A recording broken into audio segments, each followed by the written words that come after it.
Joining us now, national correspondent for the Washington Post, Philip Bump, and staff writer for National Review and a senior fellow at the National Review Institute, David French. And David writes this in the National Review. Let's begin with two assertions, both of which should be inarguable. First, no one in Washington is entitled to any position of power or responsibility. Second, the greater the power or responsibility, the more integrity, character, and crucially, competence we should expect from our public officials. By that standard, why is Devin Nunes still chairman of the House Intelligence Committee? Just at the time when the nation desperately needs adults to step forward, Nunes unnecessarily poured gasoline on an already raging fire. The American body politic is awash in conspiracy theories, mistrust, and wild claims of espionage and criminality. It needs leaders. It needs competence. It needs integrity. His own power and his own position are not worth the ongoing loss in public confidence. It's time for Nunes to go. David French, it seems to me the key word is competence. I don't know Devin Nunes. I have never heard anybody say that he is an unethical man. He just seems to be incompetent, and he seems to have just fallen into the trap of being a dupe for Donald Trump. Well, you know, I think you're hitting the nail on the head here. I mean, the American people, forget unbiased for a minute, because I don't think anyone buys that Republicans and Democrats on the Hill are unbiased. But they can expect professionalism, they can expect competence, they can expect a reasonable degree of transparency. And none of those things are happening right now, none of them. And so you have a situation where a chairman of the Intelligence Committee is going to the White House to be briefed on documents, coming back to brief the White House on documents the White House just briefed him on, and then saying he's not going to disclose sources and methods, like he's met a defector under a bridge in Budapest. I mean, it's really astonishing to watch. He's in the White House. You're right. He's acting like, and the thing is, Sean Spicer just like a week ago was like, well, why in the world would he get his source from the White House? That's just stupid. Why would he come? Because, and it was obvious at the time, the White House was playing Nunes. Now, I wonder, David, do you think that they intentionally did it to blow up the committee? Or do you think they were just day trading, or that stupid politically? You know, I think it's about getting through news cycles, and I think that the purpose was to get external validation of some kind for Trump's tweets. So if you have the chair of the House Intelligence Committee conducting a press conference on White House grounds saying, oh, I've seen documents indicating unmasking, I've seen documents that indicate things that should trouble Americans, at least you've got some sort of backfill on Trump's tweets. And this is a pattern we're seeing all the time. But even the unmasking does not prove Trump's tweet. It proves the opposite. It proves the opposite. So what we have here, Phil, by the way, you had one of the tweets of the day yesterday when Donald Trump was talking about, you know, Hillary and Russia and Podesta and all the ties. And Philip subtweeted it and said, I can't wait for this election to be over. Yeah, that's true. It was like the middle of the campaign. But so Donald Trump has trashed his predecessor, the 44th president of the United States, the American system of government, Press. the FBI, through this tweet, Great Britain, and now. What's that? Mexico. Oh, sorry, go on. No, Yeah, I was on a different topic. Yeah, and so now, all in defense of this tweet, now he has trashed the Intel Committee, which is supposed to be bipartisan. It continues.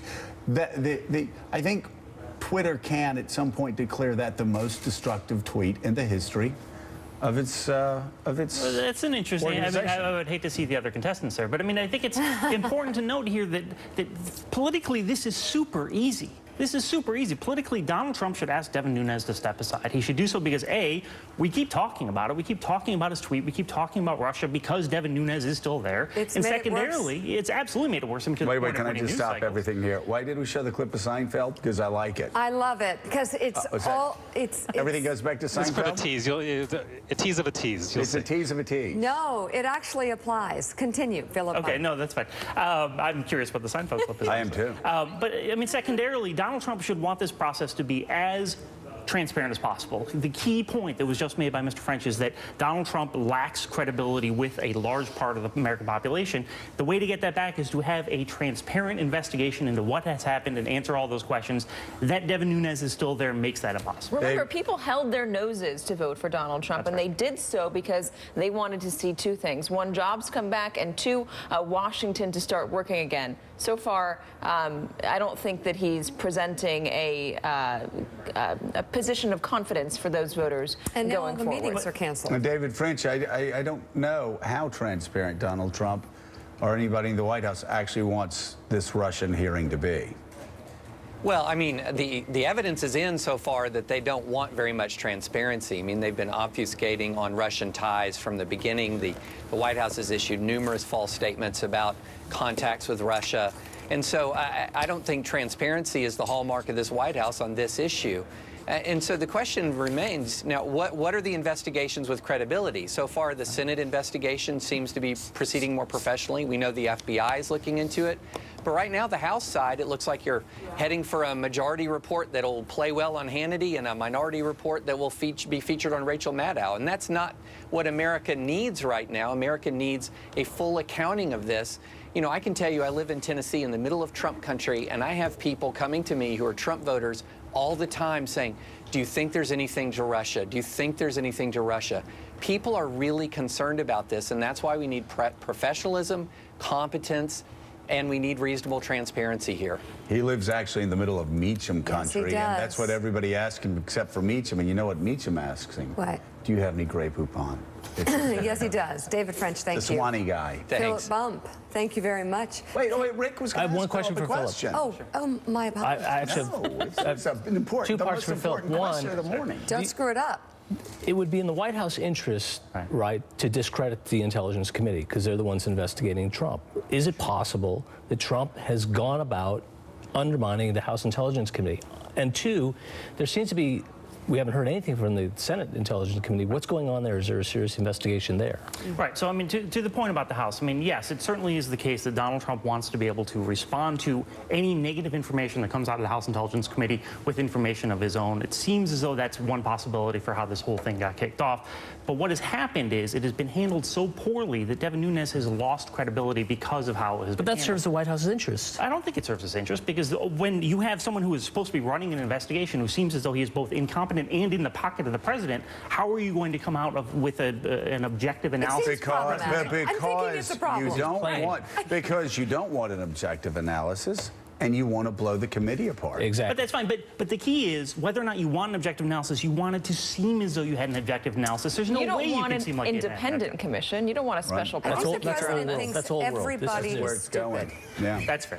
David French, thank you very Hey, much. David, thank you very much. Actually, and it's not a question for Meacham about Grey Poupon. It's actually about the French-Indian War. Well, that Good too, luck and with it that. goes on for about 20 minutes. You so will not be shut careful. up about that. Thank you, David. Philip Bump, Thank you, guys. Katie Tur, thank you both as well. Thank Just you. ahead in our next hour, former Democratic presidential candidate Senator Bernie Sanders will join us live from Capitol Hill.